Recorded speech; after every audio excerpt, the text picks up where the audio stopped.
Fit yan sa FITB. Ayan, pati mga butas, saktong-sakto yan. Ayan, ididikit ko na sa throttle body at higpitan na mga bolts. Is talaga ni MJ, one call away. Agad nandito siya.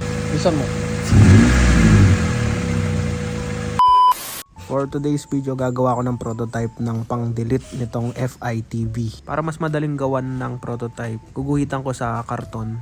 And then ayan, naguhitan ko na sa karton, ready to cut na. And then ayun na, nakat ko na kagad. Ang bilis, diba? Kasi pinapahalagan ko talaga yung oras nyo. Kaya kahit anong mangyari, bibilisan ko to. Quickie lang. Siyempre, kailangan ko munang i-fit kung tama nga talaga tong kinat ko. Ayan, fit naman siya. Ayan, in-skip ko na din yung pagde-design ng 3D model natin. Eto siya, fit na fit yan sa FITB. Ayan, pati mga butas, saktong-sakto yan. Gumagaling na talaga ako sa 3D modeling. Isang print lang yan. Tingnan mo, fit na fit yung butas. Ang galing ko talagang magsukat. Importanteng matakpan dito yung dalawang butas na yan. Ito tsaka to. Sa dalawang yan, dumadaan yung hangin from TB to intake manifold. Pero hindi pa to yung gagamitin natin pang delete. Prototype lang to. Kasi PLA lang kasi yung gamit nating filament. Pang indoor temperature lang kasi ito. Pag marami na ang prototype na nagawa ko, bibili na ako ng ABS o yung plastic na pang mainit o yung pwede sa engine bay. Itong PLA, durable naman yan. Nadideform lang sa high temperature. Pero hindi naman siya basta-basta matutunaw.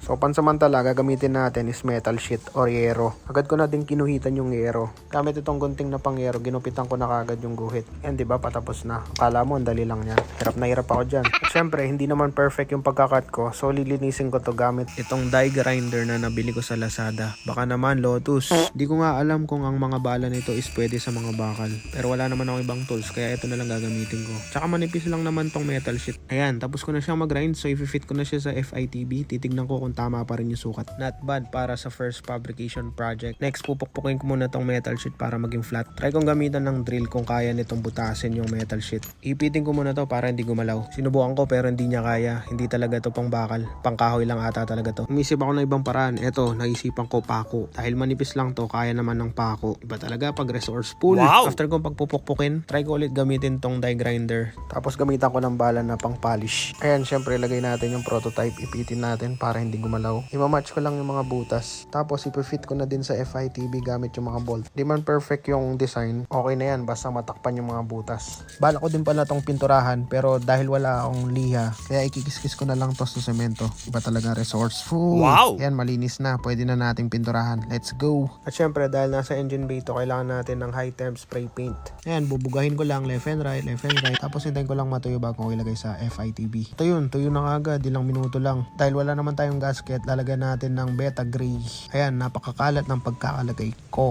Pero okay lang yan. Mas marami, mas okay. At syempre, lalagyan ko din tong part ng throttle body. Mas marami, mas okay para walang vacuum leak. Una ko linagay yung sa FITB para dumikit na kagad. Next, ayan, ididikit ko na sa throttle body at higpitan na mga bolts. At ito na siya. Yan na ang finished product. So, tatawagin ko na yung may-ari para agad na din siya makapunta. Ito pala yung video nung tinulungan natin si MJ dahil may idle issue ang kanyang sasakyan. At ang cause is yung FITB. Kaya ang ginawa ko is pinahiram ko muna sa kanya yung spare ko na throttle body. Dahil nagawa na natin yung pang-delete ng FITB, ibabalik na natin ang kanyang throttle body at kukuhanin ko na din yung pinahiram kong throttle body. Ang bilis talaga ni MJ, one call away. Agad nandito siya. Masakit pa ang paa niya na di makapag-drive ng maayos. So, pinalamig namin yung sasakyan before namin tinanggal tong throttle body. Ililipat lang namin ng TPS at map sensor sa throttle body niya. Okay, paglipat ng mga sensor, i-install na ang throttle body. Then, start na.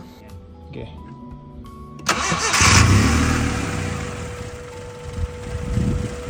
Kapatas yung throttle.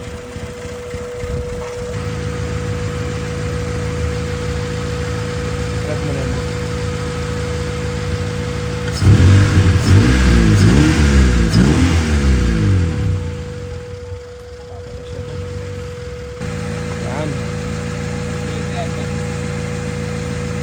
Rep mega ang car cable.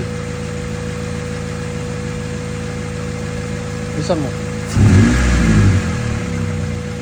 Yan.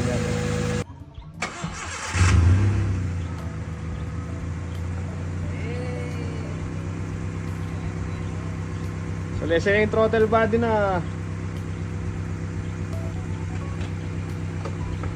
Nabuhay!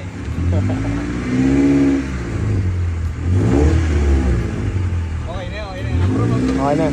Pache, mababa yung minor, tas mo niya mo kaya tang idle screw na na.